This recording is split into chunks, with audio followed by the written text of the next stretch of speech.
Among the thousands of tragic casualties in the Israel-Hamas war is a 22-year-old man who grew up in the United States but was in Israel attending college and serving as a military reservist when he was killed on Friday.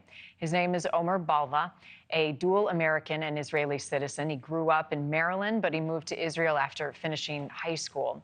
He was studying business and economics at university, and he had been serving as a staff sergeant and commander in the Israeli army. Omer died Friday in an anti-missile attack by the militant group Hezbollah along the Lebanon-Israel border, and then his funeral was held on Sunday. Joining me now is one of Omar's former teachers, Akiva Gersh. Akiva, thank you. I am incredibly sorry and heartbroken about the loss that you and so many are feeling right now of your friend and former student, Omar.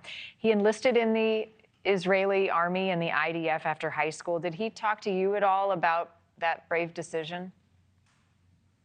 So I met Omer in his senior year in high school, towards the very, very end of his senior year. He came to Israel for a few months with his 12th grade class. It's a tradition in their school to come to Israel at the very end of their 12th grade year.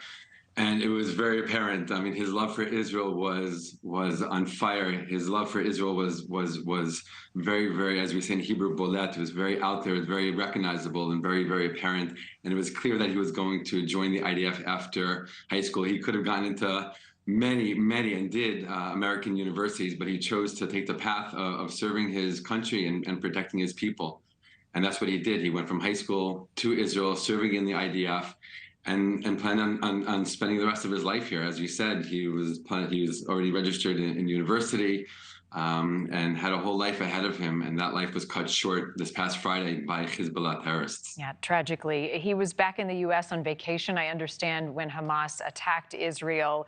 He was then called into battle. What was his reaction to the attack and his role?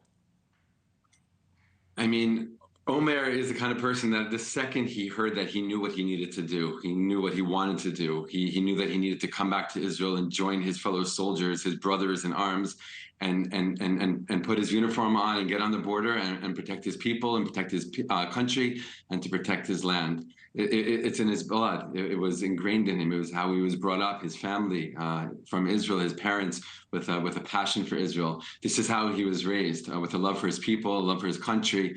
And it wasn't even a real decision for him. It was a known thing what he needed to do. And he came in, and unfortunately, a few days later, he was killed in action. Yeah, it was a brave decision that he made, and one that I know he was passionate about. As I mentioned, it was an anti-tank missile fired from Lebanon. What more do you know about Omar's final moments? Omer, I just want to say, I want everyone to know about Omer a little bit. He was, seriously, I've been working in education, Jewish and Israel education, for over 20 years. Omer stands out as one of the best, most amazing students I literally have ever had. He's the sweetest kid, always with a smile on his face, always with a passion for life and a desire to help out. He was a leader, not because he even tried. He was a leader because people were drawn to him and attracted to him. His energy around him was contagious. And he definitely brought that into his army service with him as well.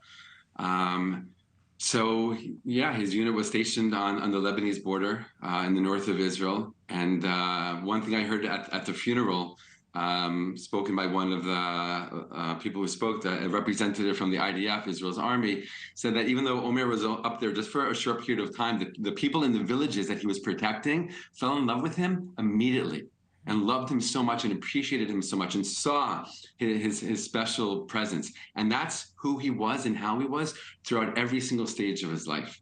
Someone people were drawn to.